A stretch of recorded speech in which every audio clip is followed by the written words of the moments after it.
Well, hello. My name is Jean Tiberio, and I am a nutritionist and a wellness coach.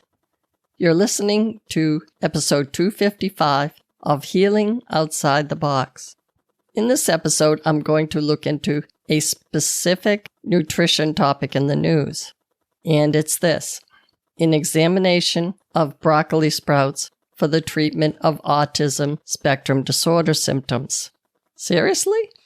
Well, yes, apparently so. I'll try to be brief, but failing that, I may have to split this into 2 episodes. Now, the NIH published a study recently called Sulforaphane. It's coming of age as a clinically relevant substance in the prevention and treatment of chronic disease.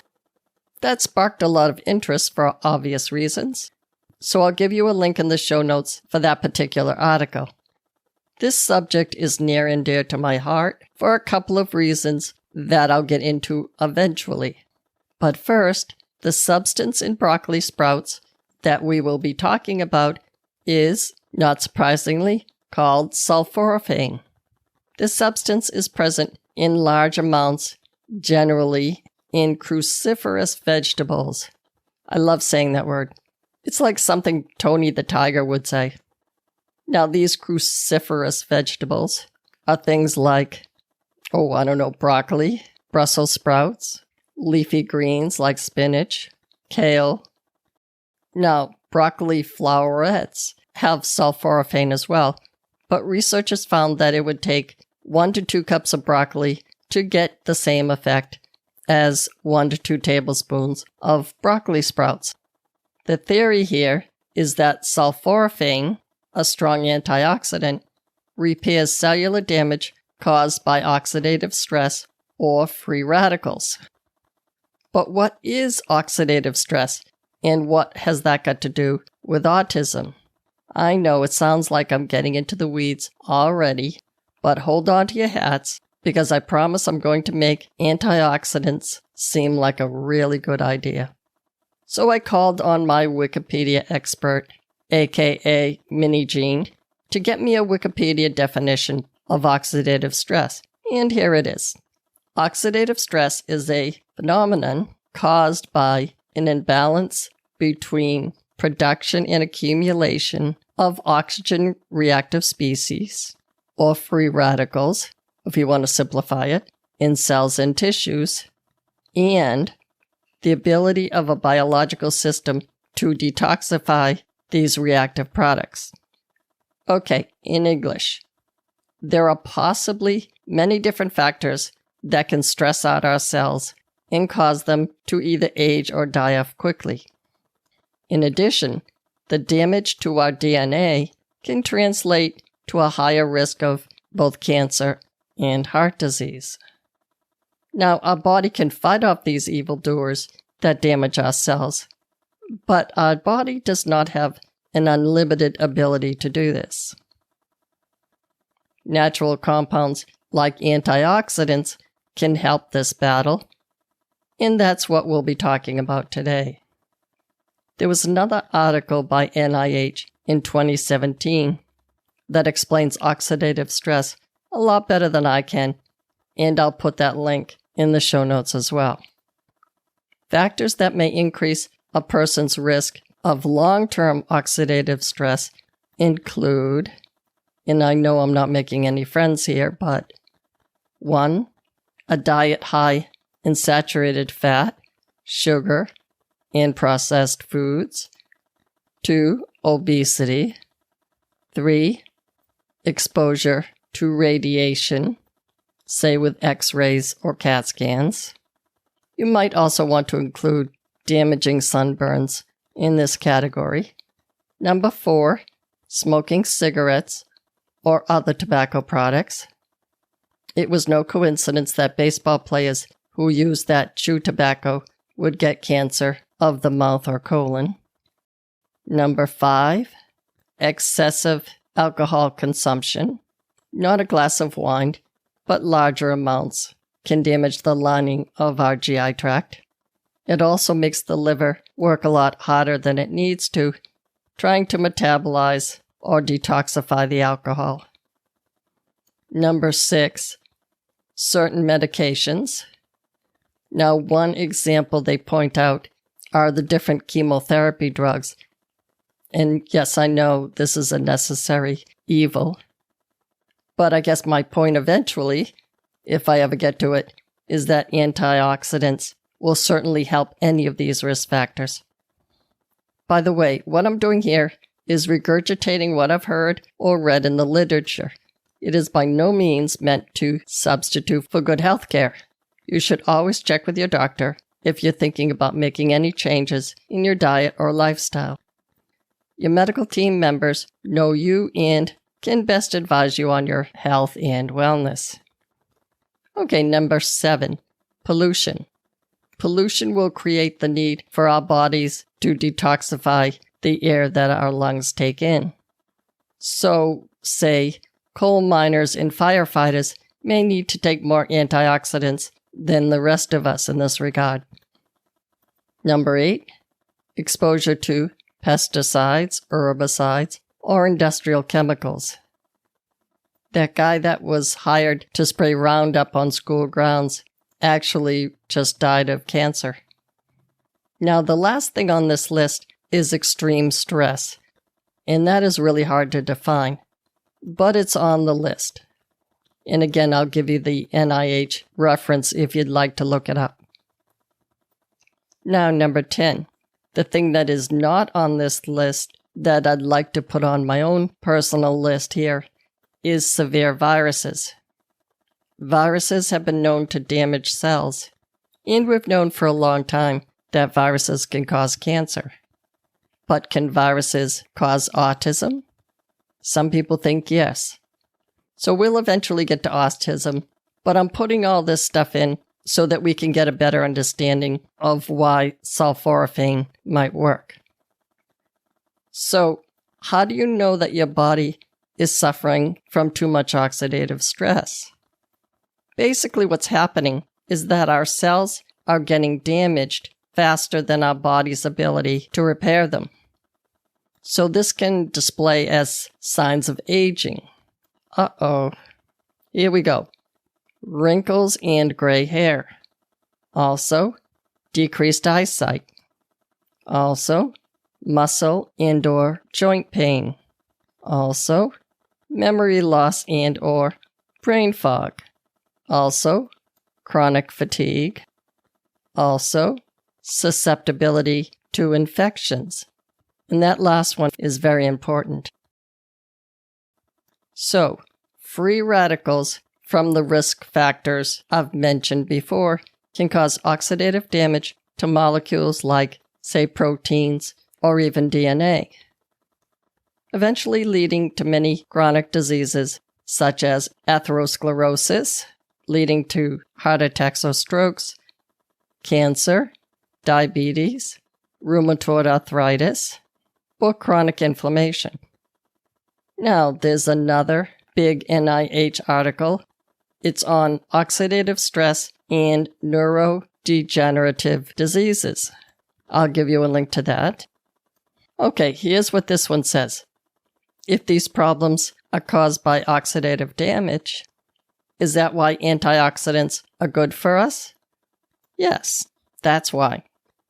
Antioxidants are compounds in food and in your body that defend you from damage caused by these molecules, again known as free radicals. When the free radicals accumulate, they cause oxidative stress that can damage your DNA and create those chronic diseases I just mentioned. Okay, so antioxidants. What are we talking about? Antioxidants are in plant-based food, no animal products, and some good ones I'm sure you've heard about are blueberries, tomatoes, pomegranate juice, strawberries, raspberries. If you noticed, I named some produce that are in the red and purple category, and that's not a coincidence. Also, vitamin E is a great antioxidant. E is found in pecans, walnuts, and other nuts and seeds. There are good levels of antioxidants in vegetables. especially things like beets or spinach and, oh yeah, broccoli. So whenever I have a good reason to push antioxidants, it's a happy day for me. Uh-oh. I think I feel a story coming on. I'll make it quick.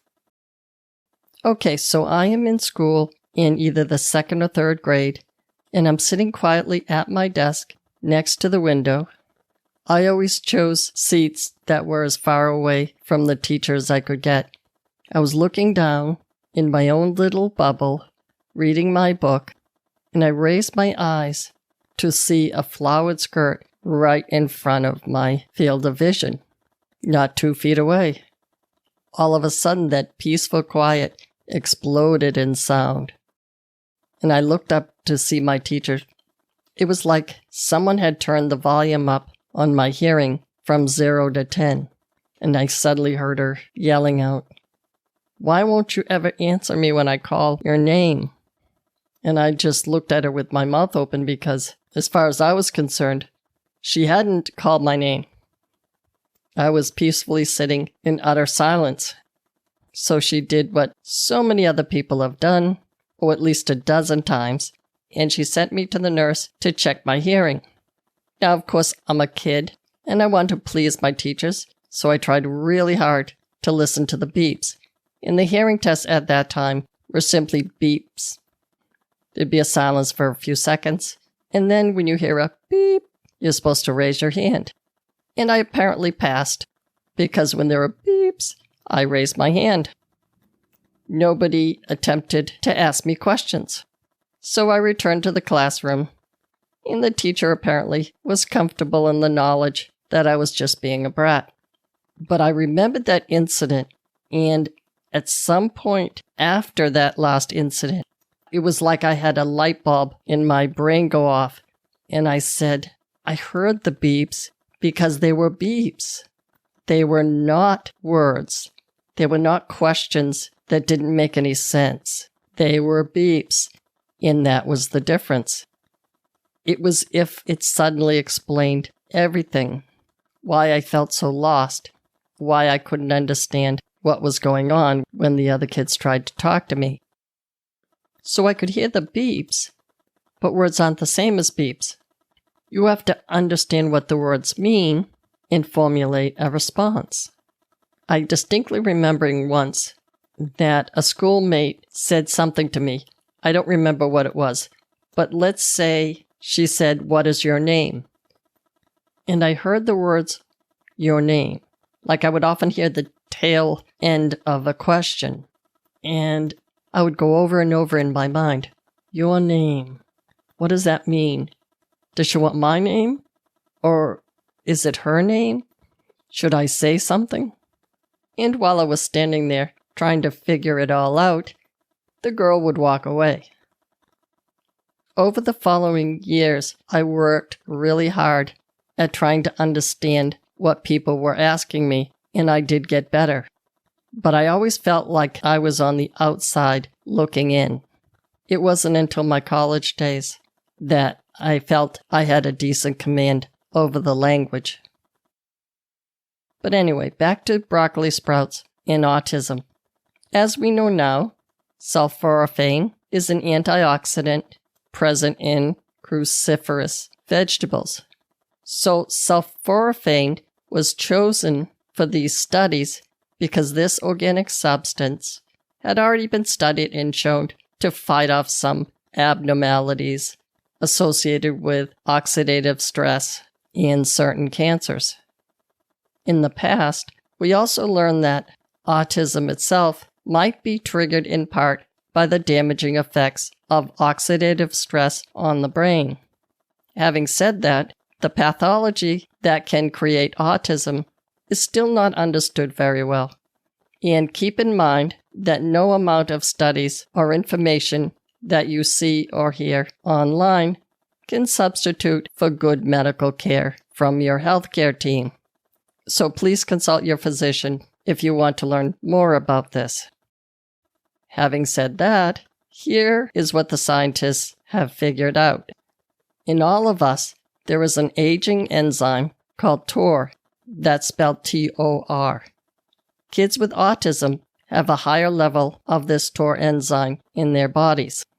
Now, I have to say here that I am venturing way out of my comfort zone when it comes to brain neurochemistry, but I'll just try to be the messenger of the news here. Some scientists have put together a theory about TOR and its damaging effects. Scientists believe that this TOR enzyme is also higher in people with cancer. And as we now know, these same abnormalities are true in autism. The theory is this: in autism spectrum disorders, there's a dysfunction in the synapses that constitute neurotransmission in the brain. In other words, it is one thing to be able to hear a word or beeps. I could do that. But it takes a complicated transmission of electrical impulses in our brain to make the connection to what these words mean, what response we should give. In other words, is it a statement or a question? What might be an appropriate response? In other words, what emotion we should have, like anger or fear or relief. And then formulating the words that we want to say in response, and then having those words come out of our mouth. There's a lot going on. A conversation can be viewed as a circular chain link fence that includes the neurotransmission of information from different parts of the brain. The way we could look at autism is that there is a breakdown somewhere in that chain of communication. Now, I'm guessing here, but it makes sense that the breakdown may be caused by damage of some kind. As I've mentioned, scientists have concluded that autistic kids have higher levels of this bad TOR enzyme. So if we understand that, does it mean that autism can be treated? Here is a quote from a study done recently looking at sulforaphane specifically for the treatment of autism. This is from the Proceedings of the National Academy of Sciences. This quote is a long sentence, so I'll swing back and explain a few things.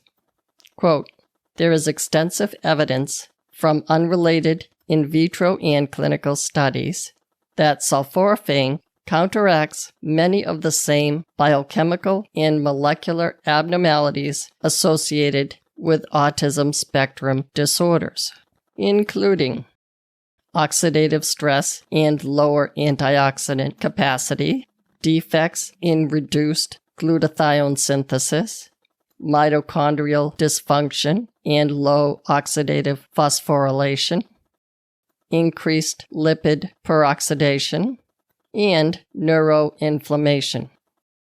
Importantly, sulforaphane can cross the blood-brain barrier and quickly reach the central nervous system to exert its protective effects." End quote.